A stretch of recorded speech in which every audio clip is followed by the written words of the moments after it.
Hello, great people. Welcome back to the Shoebox. The podcast isn't a podcast because we lost an hour of sleep. But don't worry, that means summer is right upon us, bro. And I could use the time to myself, bro. Honestly, you could feel it. Summer's in the air, bro. Where I'm at, the sun ain't setting until 8:30, bro. It gives you more time to get stuff done during the day. Now, if you have to wake up early and go to work, that sucks because it's pitch black in the morning. But you do have more time throughout the day to get stuff done, bro. That's the beauty of the summer, dog. So let's get into it. I was watching Avatar: The Last Airbender, and one of the elements in that show is air. And that segues perfectly into the fact that Air Force Ones are not going to be releasing that much anymore. Yes, Nike has cut back on the number of Air Forces that they're going to release. They released a statement, and basically what they realized is they want to move towards innovation and releasing new products. And what they realized is a lot of Air Forces are in fact sitting on shelves, guys. Believe it or not, Air Forces are sitting in the discount bin.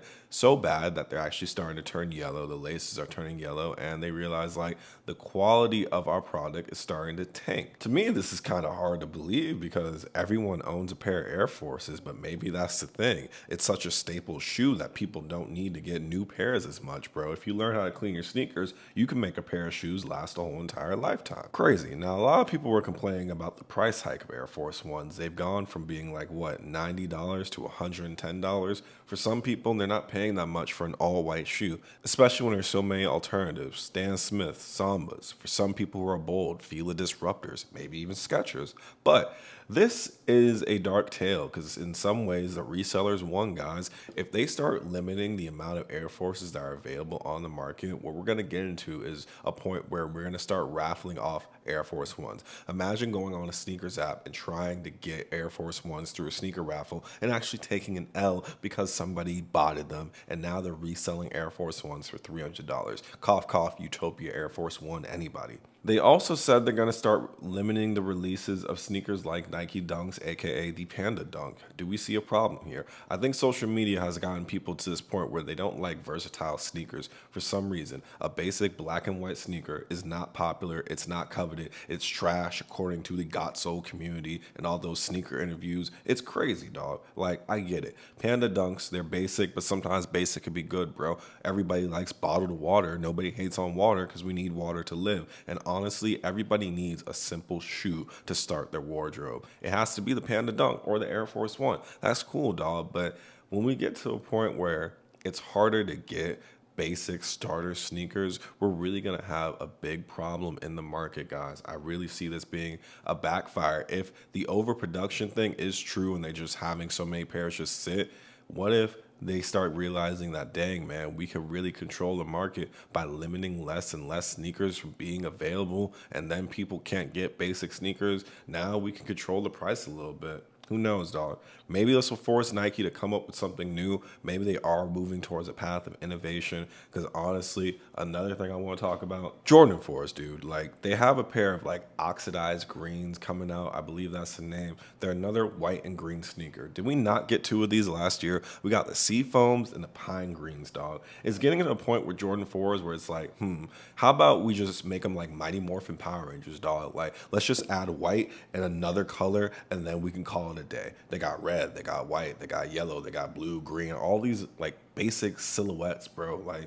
Honestly, I need y'all to switch up the color pattern because it's we have light green, mid green, and dark green. Dude, it's not a Crayola coloring box, dog. I want to see some different stuff come out, bro. They love Jordan 4 so much. Why? Because you love Jordan 4s. I love Jordan 4s. We made the game simple for Nike, and they're not getting challenged enough. So they're at a point where it's you know what? Let's see if we can win the race without walking at all. Let's just see if we can win the race by standing still, like a tortoise in the air type of thing, because they feel like they have such an advantage in the market. They're willing to cut off their most popular model, the Air Force One, to prove something to themselves. I don't know, boy. Things are looking shaky, shaky, shaky. And let's move off of Nike for a little bit and talk about Yeezys. I mean, the trend has been Yeezys have been sitting on the Adidas confirmed app. Why? Because Kanye said, don't buy these sneakers. And two, you're getting bored of Yeezys. You just don't want to say it. They had some Yeezy slides released earlier this week, March 20th. They didn't sell out. I mean, they have foam runners, all sorts of models, 350s. It's interesting to see because like 2 years ago, you never see Yeezys sitting in the Adidas Confirmed app. Heck, you couldn't even go to stores like Foot Locker and Champs and actually get Yeezys in person the way you can get certain Jordans. And just because a sneaker sits in Foot Locker doesn't necessarily mean it's a brick, but like these sneakers were so coveted that they wouldn't even have opportunity to like go for retail in certain stores, if you catch my drift. I just find it very interesting that now Yeezys are moving towards a point where retailers are gonna actually get pairs to sell in stores and just push them off, bro. Like we might actually see Yeezys going for clearance, going on outlet malls. Like it's different times, bro, and it's fair, bro. You know, every brand needs like a price differential, if that makes sense. Like you need cheap starter sneakers, you need the more high end stuff. I feel like with Yeezys, they didn't really have that price margin per se, because every time Yeezys were released, they would always go for resale, no matter which Yeezy it was, except for things like the Quantum and whatnot. But for the most part, like every 350 would eventually get to the point where it would resell. Every foam runner would eventually get to the point where it would resell. Yeezy slides were often looked at as like an easy flip sneaker because their price point was so low and the profit margins were so high. A lot of people would buy them that had no interest in them. So I think this is good for the average consumer, for people who aren't really too concerned about Ye and his doings. They're just trying to get sneakers that fit and they're comfortable. This is a great way to get more people into the brand. Unfortunately, they did cut off the guy who they're named after, so that's kind of messed up. But maybe Kanye can look at this and be like, you know what? I can do this on my own. I don't have to rely on these people that much, bro. Like, clearly there's a demand for my product, right? So maybe he can start doing things on his own. It'll be very interesting to see. And in more rumors, we have OffWhite Airforce Ones releasing. They're in production, at least. Remember those yellow OffWhite Air Force Ones and those green OffWhite Air Force Ones? Green Spark and University Gold. I wasn't really too big into the OffWhite wave. I think a lot of people got into it after Virgil passed. RIP, great designer. But I'm in the middle about all this. Honestly, that the prices are going to be high because of the impact that he had on the culture. A lot of people turned to alternatives to get what they wanted. You know what I'm talking about. However, if done right, if done fair, I think this could be great for the community, for the people who really like his art, who really like his product, and just want to own a piece of his work. This is a good opportunity for you to get the sneaker that has never been released. I never understood the idea of like sneakers being popular yet unreleased. It's kind of like unreleased music. Like, every artist has a song that never officially hit the streaming services, but his core fan base knows about them so much. It's very interesting how that exists in sneakers. Like, you can't wear these sneakers unless you get unauthentic models. However, like everybody knows what these look like and they revere them and they like them. It's like, why don't you just release the sneaker? There's a demand for it, but every artist can control the production and the release of their art. So that's a right that they have, and I can understand that. And speaking of legends who passed too soon, let's talk about these Kobe's that are dropping April 13th. We're going to get 3 Kobe's in one day. A lot of people love Kobe's because it gives them that feeling of like top tier Mamba mentality, basketball player, which is really dope. I saw that with the reverse Grinches. A lot of people who were just inspired by Kobe's work ethic, his mentality, his dedication to the game. A lot of people were able to buy those sneakers, and there's such a connection with people in Kobe's that I don't really see with any other sneaker brand. Like with Jordans, you have a good amount of people who wear Jordans just for fashion purposes, you know what I'm saying? That's cool. And you got people who wear Travis Scott's, not too connected with his music, but they wear it for fashion purposes. Even with Yeezys, some people wear it from comfort. And like the reason why you wear a sneaker, totally personal, doesn't really matter to the next man. But I do love about Kobe's is the fact that most people who wear them really wear them because they want to honor his legacy and they want to improve their game. They want to improve who they are as an athlete and really step up to the plate and really become that like top tier person, bro. And it's crazy how he's not here in a physical sense, but through his shoes, people can really like live out some type of like inspirational mindset through what he has created and what he has done for sports. That is remarkable. The fact that somebody can have that type of impact on the world says a lot about their dedication. I don't watch basketball, but clearly I'm here talking about what he has done.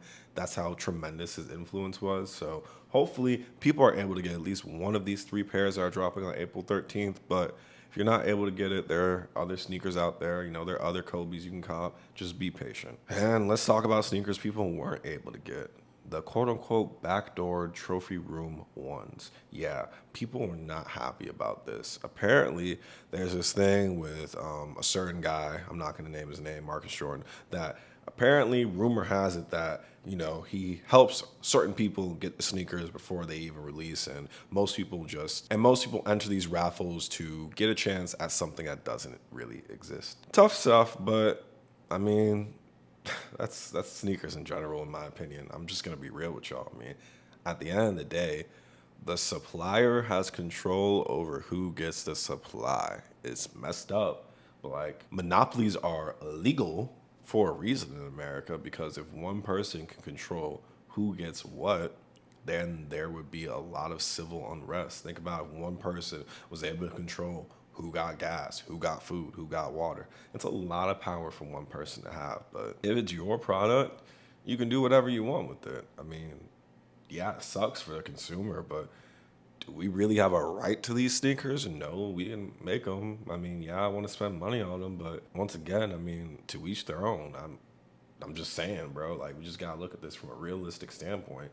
Who knows? There are probably so many sneakers that get quote unquote backdoored. Like we all know certain people that get early pairs of sneakers. We don't get mad about that. They had a chance to get something before you did. It's all about who you know and the connections that you can make. Harsh reality, but yeah, you gotta stand on business, boy. Another like interesting conundrum that I never understood is people who never wear their sneakers. What's up with that? We have people who literally call themselves sneakerheads just to put their sneakers in a plastic box and watch them collect dust throughout the year. They'll eventually clean off the top of the box, make sure the plastic is nice and shiny, and they'll never open the box to take out the sneaker unless they want to show it off on social media. Can we explain that? I thought the purpose of owning certain items was to wear them now. I get with certain things like toys, you know, and vinyl records, like if you don't open it, you don't use it, its value would increase. But for a sneaker that you've already taken out the box, put on the shelf,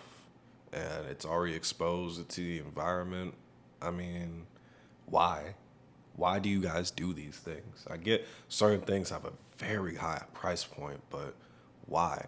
I don't understand it. Maybe it's my ignorance. Maybe it's because I don't have a really big sneaker collection, but it's just very interesting to me how people will spend thousands, 20,000, 30,000 on a sneaker collection, and they maybe wear 2 or 3 shoes. Like, there are literally people who have to index their shoes on an app in order to search through their giant sneaker room to find shoes. Like, bro, at that point, you need to make an effort to wear everything, bro. Like, or make money off it or something. Like, make content with the shoe. Do something. I just feel like the concept of buying something and never wearing it or using it, it's a right that somebody has. I'll put it like that. But is it a right that I would personally execute? No, I would not execute that right.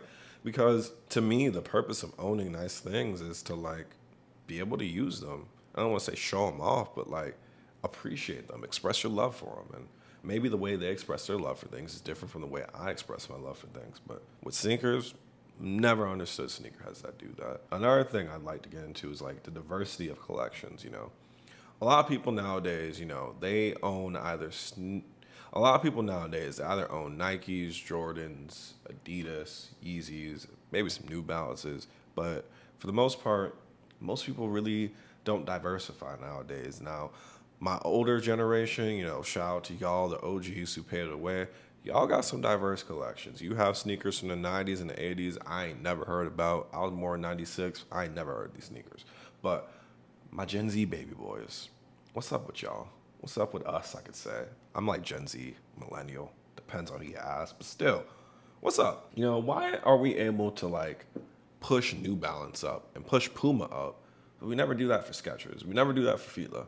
Fila gets no love. Skechers gets no love. And they make quality sneakers. I just never understood, like, why do people avoid Skechers, K-Swiss, Fila with such, like, vehement hate when, like, we promote New Balance and Asics? And, like, a couple of years ago, if you ask me, Asics were an old man running shoe. Hokas were an old man running shoe. Nowadays, like, they're popular. They got drip. They got a collaboration with Gallery Department. Like, when are we gonna define what is necessary in a sneaker collection? In a sense, like diversity. When are we gonna start promoting that? You know what I mean? Like, I think that would be a nice way to shake things up. And who knows? Maybe it just takes one influencer to buy a pair of Fila's and call them the new thing, bro. Or maybe it takes like an Aiden Ross or a Drake to pop out with some Asics. Who knows, bro? But speaking of Drake, you gotta see how I do these segues. Oh boy, the rap beef he's got going on with Kendrick Lamar. People, I've always looked at the Cold War rap beef between Drake and Kendrick. Why do I call it a Cold War? Back in the 60s, 70s, America was in the Cold War with Russia. It wasn't about a physical war. It was about a war about who could advance the most, who can get somebody to the moon first, who can build the most nukes. And in this rap game, it's been like that with Drake and Kendrick Lamar for almost 10 years now, bro. If you're into rap, you heard that Kendrick pretty much shot the fire at Drake, bro. He said, you know what, the back and forth subliminals, we done with all that. He dropped a song with Metro Boomin and Future, and he went in on Drake. I'm not gonna lie. J. Cole got it too, but people are saying that, like, Drake got washed, blase, blase. Like, he has not responded yet. You know what I'm saying? And two, I don't think this is going to get to the point of like full-blown back-to-back story added on type beat, but it is going to set a divide in the rap game. Like, you either with him or you with us. Like, that's pretty much how it's going to be. People are saying that like Drake can't compete with Kendrick in a sense where it's like, when it comes to war and especially rap beefs of this magnitude, everybody's got a certain skill set. Now, I will admit, Kendrick Lamar, like, we're talking bar for bar, it's a tough battle, you know what I mean? I think Kendrick, bar for bar, could fatigue Drake. I'm gonna be real, and Drake's my favorite rapper. When we look at things from like an expounded sense, Drake's got way more influence on the culture. Drake has a better understanding of what is relevant nowadays, bro. And I'm not trying to diss Kendrick by any means, but Kendrick is more of an artist. Drake is more of a hip hop type person. Like, Drake's able to, I guess in a sense, release more music consistently, where Kendrick likes to fall back a little bit. And this one's a tough one, you know what I'm saying? Like, all I'm trying to say is like people are so quick to say that Drake can't do it, where it's like Drake is very capable of doing it. Like, Drake is very capable of going in a rap beef with Kendrick. Now, it may not be in the lane of like, hey, let's see who could spit the most lyrical, complex bar. Like, it might be him just releasing something that's catchy and simple that people just vibe with. You know, that's how we got Meek. You know, the simple fact that Back to Back was a club anthem that was played over and over again. It was psychological what he did to Meek.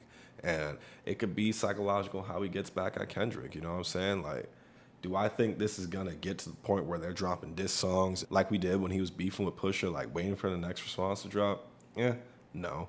But I think, you know, he's going to give him a verse back. We're going to respond to that. Then Kendrick might give him a verse back. You know what I mean? It's healthy competition in a way. Like, because sometimes, like, when you're at a certain point in dominance for so long and nobody's really threatening your dominance, you get kind of comfortable in a sense. Like, when somebody's keeping you on your toes and they're ready to take your spot, it makes you, you know, one up. It makes you buck up. It makes you stronger, bro. It's something in the nature of men. Like, we need healthy competition among us, bro. And this is a perfect example of what it means to have healthy competition, even for J. Cole. J. Cole is a very humble guy. I don't think he really is one for rap beef, but he is one for healthy competition.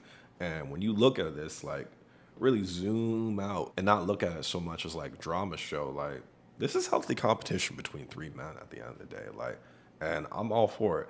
I'm willing to see who's able to use their skill set the best in order to really send a message and to show that, hey, I deserve to be the number one guy for this reason. That's all Kendrick did.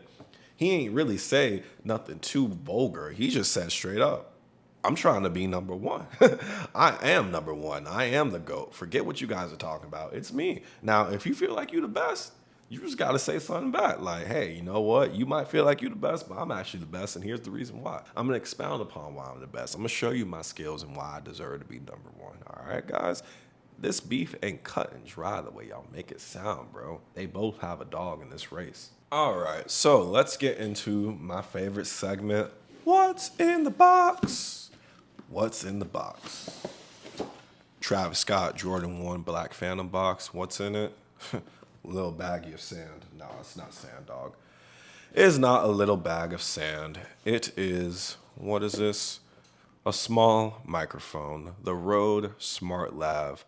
Guys, look, I know everybody nowadays, they want to be an influencer. They want to be a content creator. I think that's dope. The simple access people have to really promote and spread a message and start a business with the simple object, such as a phone, is absolutely insane. Like, I'll tell you guys, around this time, 2020, during the pandemic, I was really trying to promote my channel. I spent hours working on a short animated clip that none of y'all watch about why I love anime. And, I invested a lot of time into that. I was using a broken 2015 MacBook Air, Adobe Premiere, my iPad, Procreate. I was doing all these sketches. And let me just tell you, long story short, when it comes to content creation and getting into content creation, if you want to be a content creator, let me give you some advice.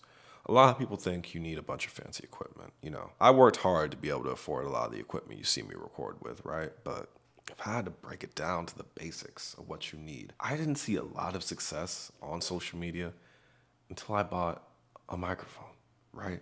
Now, I'll tell you, most of my following came from TikTok, right? I was making videos on TikTok, and in August 2022, I realized my phone microphone isn't enough. I need an actual microphone. This thing costs you $50 on Amazon, $50. And when I tell you the quality of your audio makes such a big difference, it's more important than your video quality. It's more important than your lighting. It's actually more important than the content itself in some ways, because people being able to hear you and hear you clearly affects their perception more than anything else. Because oftentimes on social media, people hear you before they really know what you're talking about. Let that sit in. People hear you, the quality of what you're saying, before they're able to process, okay, what's this video about? Like, for example, with this podcast, before you knew this was a podcast about sneakers and all that, you just heard the quality of my audio, right? And I want anybody who's trying to get into content creation, just focus on a couple of things. Most likely you already have a cell phone. Record with that. Don't buy any fancy cameras until you really absolutely need it. You need to get a ring light, and you need a good microphone. I recommend that y'all get a simple ring light stand off of Amazon. I got one for $60 I use. I also have tall ring light stands I use to record longer form videos. But man, for $100, you can get you a nice microphone, a nice ring light, call it a day, and just make simple videos about whatever you want to talk about, and just be consistent with it, dude. I started with this. By using this, I made enough money to afford my wireless microphones. I have a desktop microphone, and audio is so important. Good lighting and good audio are more important than fancy video cameras, than fancy editing software. All that does not matter if you don't have those bases covered, guys. If you need any other advice about content creation, leave a comment. I'd be happy to talk to y'all about how to, make better content, because I've been doing this for years. I'm so happy with where I'm at. I got 10,000 subscribers on YouTube. Years ago, I literally struggled to get 100. I have about 35,000 on TikTok, and I want to say it's just thanks to you guys being simple and being effective. Be effective by buying the right equipment, guys. And I'm going to leave y'all with this. March is over, people. We now moved from a quarter in a year to a third in a year. And yes, I'm going to ask you about your goals like I usually do. This is the 5th episode of the podcast. I'm hoping that you made some type of stride in your life. I'm hoping that you really moved towards something in your life. You know what I'm saying? My goal for this year was to really level up my content creation, to really take this way more serious, right? I started off by doing a podcast. I'm uploading more long form videos. And, with goals, sometimes it's very difficult to evaluate how successful you are in a goal when you're in the process of achieving a goal, guys. And I want you to know that if you're being consistent in some form with your goals, you're winning. Trust me. By December, you're going to see okay, I started off here in January and I'm right here in December, bro.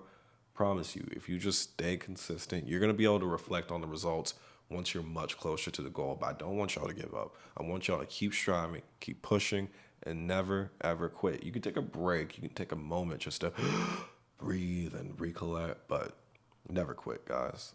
I believe in you. If you need me, I'm here for you. that concludes today's episode of the Shoebox Podcast. Thank y'all for supporting me, and I'll catch you guys in the next episode. Peace.